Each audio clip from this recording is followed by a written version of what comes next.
Grianán of Aileach, the stone palace of the sun.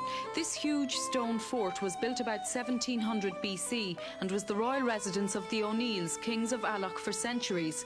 The annals record its destruction in 674 and 1101, but it's a long time now since the fort has suffered at the hands of enemy kings.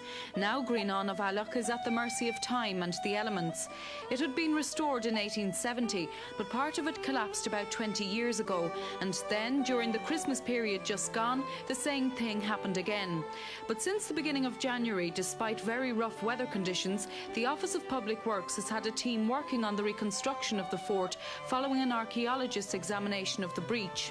We've had to clear away several tons of rubble masonry to get a clear view of the damage before we could commence rebuilding. And how is it actually going to be rebuilt? In the fashion of the rest of the walls, as you can see them there, dry masonry, you know, stone upon stone. So it's a pretty tedious, hard-going job. It's quite tedious. It's quite tedious because the stones are all fairly irregular, and they literally must fit all back together, you know, stone upon stone. Well, there was some criticism when it fell down this time that really a survey is needed this time and a better job needs to be done to prevent it happening again, because as you say, it did fall about 20 years ago.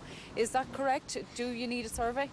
I wouldn't be able to answer that, but definitely we'll be putting the stones back the best way we know how.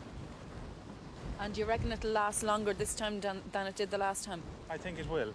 Legend has it thousands of warriors lie buried here waiting to rise again to fight for Ireland. Surrounded by earthen enclosures dating from the Iron Age, their resting place, it's said, is within the walls of the fort, measuring 13 feet thick and 17 feet high.